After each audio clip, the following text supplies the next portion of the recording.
Avant tout dépistage, il faut préparer les personnes qui viennent à accepter le résultat, s'il est positif ou négatif, surtout s'il est positif. Donc il y a ce premier cheminement qui est fait. Dans ce cas, si le résultat est positif, le patient ayant été vraiment averti, conseillé, accepte le résultat et accepte de se faire hospitaliser. Mais notre centre n'est pas un centre de dépistage, c'est un centre de prise en charge directe.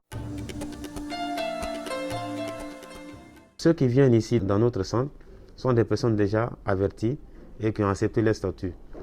Et nous avons constaté, même quand nous communiquons avec les patients, nous ne voyons pas un système de stigmatisation de leur famille à leur égard. Au contraire, la famille est solidaire par rapport à leur hospitalisation. Donc ça, c'est un grand avantage qui joue sur la psychologie du patient, qui joue dans l'évolution favorable du patient. L'une des choses les plus importantes que l'ANSS n'a cessé de faire, c'est de communiquer, d'informer et de chercher à faire comprendre à la population guinéenne que cette maladie est une réalité et qu'elle existe. Au niveau du centre de prise en charge Covid-19 de Gouessia, nous avons une équipe vraiment qui se bat nuit et jour pour rendre service à la nation, mais pour sauver des vies humaines. J'avoue que l'équipe médicale ne ménage aucun effort en vue de satisfaire le besoin de tous les patients. Nous sommes à l'écoute des patients, des plaintes des patients, pour que ces patients-là se sentent vraiment comme s'ils étaient chez eux à la maison. Parce que le moral est très important dans la prise en charge d'un patient, dans toutes sortes de maladies. Quand le moral est là, le patient il guérit de lui-même d'abord avant même le médicament.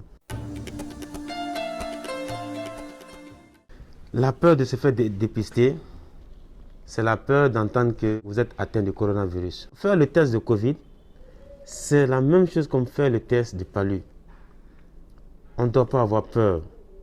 Il est plus important de connaître son statut que de rester dans l'ignorance. C'est vrai, au début, la peur que les gens ont, c'est parce qu'il y a eu beaucoup de décès de façon successive. Mais c'est cette peur-là, cette hantise-là qui fait que les gens ont peur pour se dire oui, dès que je suis atteint du coronavirus, je dois mourir. C'est archi faux. On peut être atteint du coronavirus et ne pas mourir. Et ça, la Guinée en a plein d'exemples. Nous constatons aujourd'hui un relâchement des mesures barrières. Le lavage des mains, la distanciation, le port des masques, nous constatons que cela a été vraiment abandonné par une grande partie de la population. Pour que nous puissions vaincre la maladie, il va falloir que nous puissions arriver à freiner ou à couper la chaîne de contamination.